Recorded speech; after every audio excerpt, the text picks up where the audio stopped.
Hello guys! Last Sunday naganap ang Binangonan Chess Tournament at sobrang intense na mga laban. Tara, panoorin natin! Bali ang naging title at rules nila ay Binangonan Non-Master Chess Tournament. Exclusive lang para sa taga Binangonan at tig 20 minuto ang bawat isa. Kaya naman, sa unang round pa lang, umaatikabong bakbakan nang nangyari. Isip dito, isip doon, kanya-kanyang isip lang. Basta, walang kopyahan. At maging ang mga kabataan ay nakipagtagisan. O sige, mag-isip lang kayo dyan. Ako na ang bahala sa baon nyo. Dito sa laban naman na ito, Time Trouble ang ikinatalo ng matanda na senior player. Sa kabila na dehado sa pyesa si Ferdy.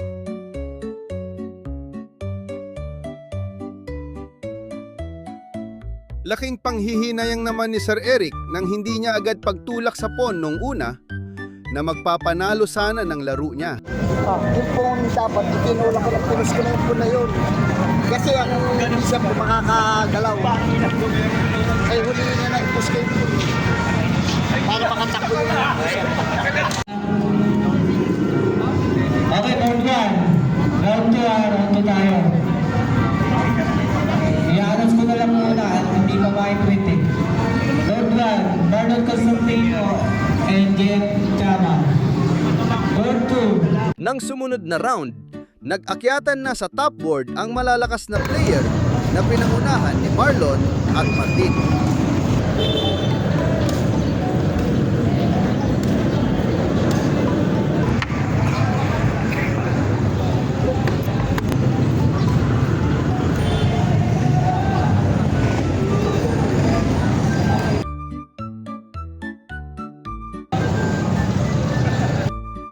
Kamot pamor!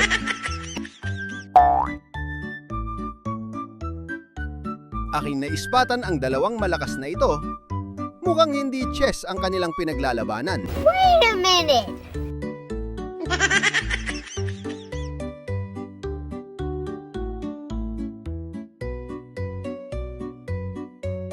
Ang chess talaga, masakit sa ulo.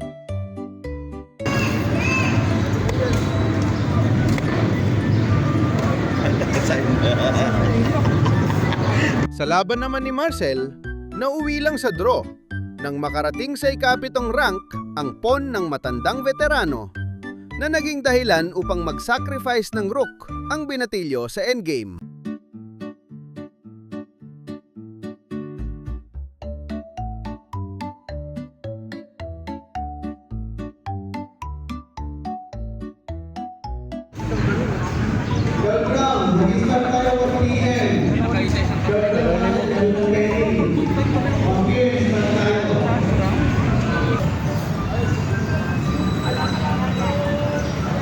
Okay, now is game start now.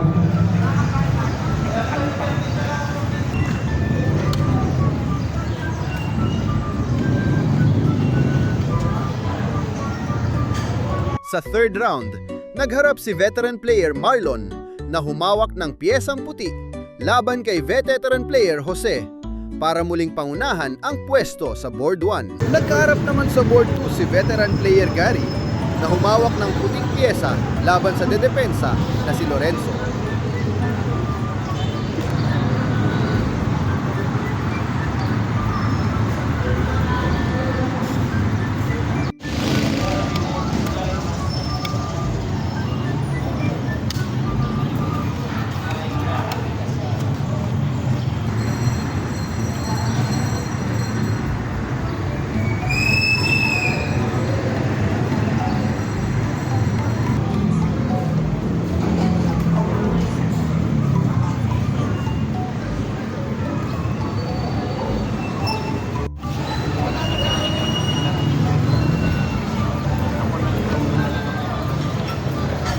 Sa ikatlong round, nag-agree sa draw ang laban ng binatilyong si Lorenz na may hawak na itim na pyesa laban kay veteran player na si Gary sa almost equal materials sa part ng endgame.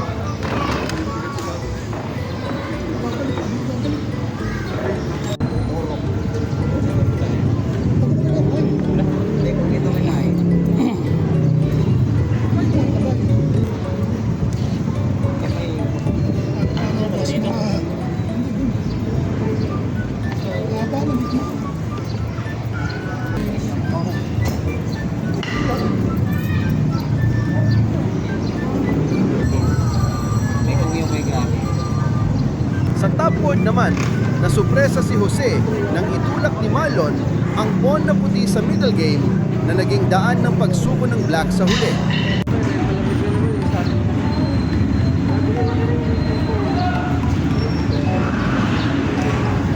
One piece eh. Hindi, kaya mo rin ito one piece. Hinintay ko lang. Kaya dito one piece. Walang talon. Kakainin ko. Kakainin ko. Kasi siyempre eh. Hindi ko nakatubo sa laban niyo. Pagka tumalon ka, kakainin ko yung babae. Wala ito.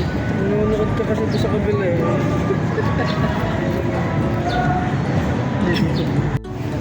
Ay, tayo magagawa. Talaga ng tingin eh. Patay! Picture ako.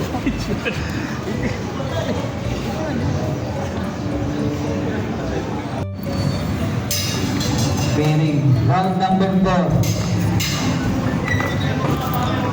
Sa round 4, umakyat sa pinakamataas na board ang binatilyong si Lawrence laban sa nangungunang veterano si Marlon. Pumangalawa sa board naman sina Ferdinand at Raleigh. At sa pangatlong lamesa naman, ang nakupa ay sina JM at Gary.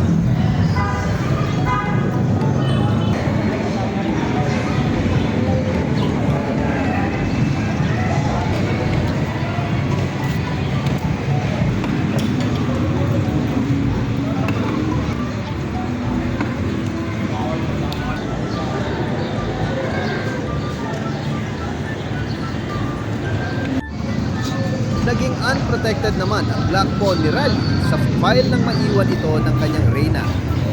Kaya na-capture ito ni Ferdy na nagresulta ng mabilis niyang pagkapanalo.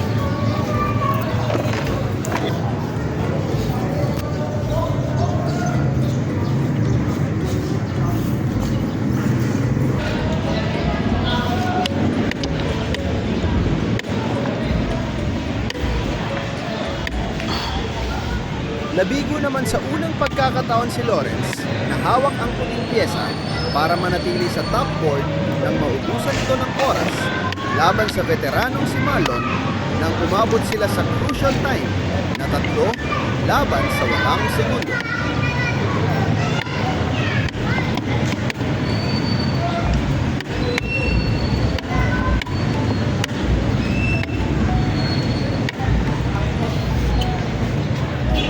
Dito ka ano, panalo ka na. Kanina pala. Hindi gumanon ako ng queen check pala kain na to. No? Check na. Hindi ko kita. Pabilisan. Check ko. Saan? Lagyan pa lang. Saan check? Check din mo nakita. Dito. Ha? Check mo. Hindi naman ako ganyan. Check nga. Hindi naman ako ganyan. Check nga, kaya nga. Oh, may ganyan yun. Kaya kami napangiti. Ano yan? Bingwit na pa lang yung kanya na yan. Hindi pa ako. Kaya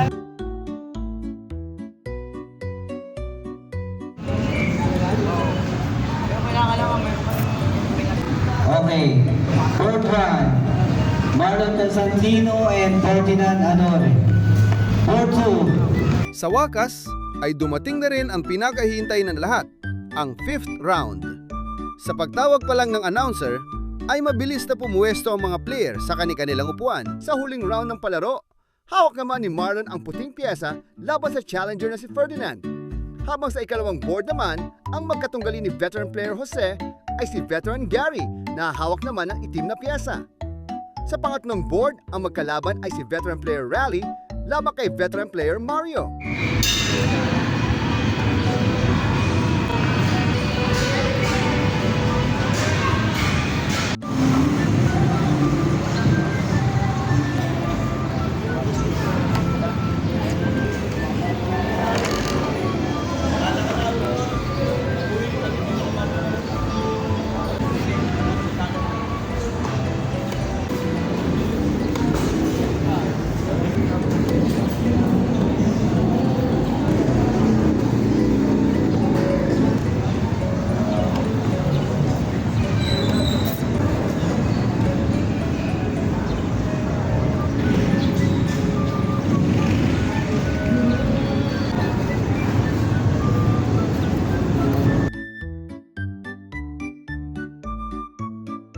Dikdikan ang naging laban ni vet player Gary laban kay vet player Jose na nauwi rin sa draw kalaunan. Samantala kay vet player Marlon, nanatili siyang walang talo hanggang sa huling round.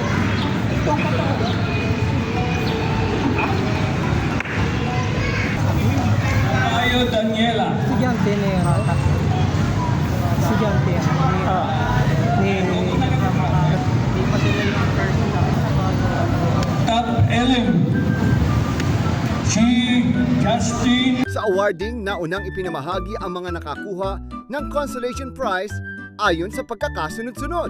Sa huli nakakuha ng ikalimang pwesto si Lawrence Portugal, pumang-apat naman si Mario Reyes, pumangatlo si Ferdinand Assure at pumangalawa si Gary Santos.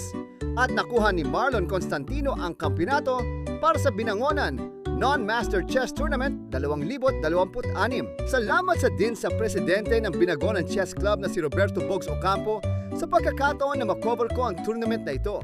Malaking bagay po ito sa akin bilang content creator at napakagandang experience na makita at maibahagi ang galing ng ating mga manlalaro.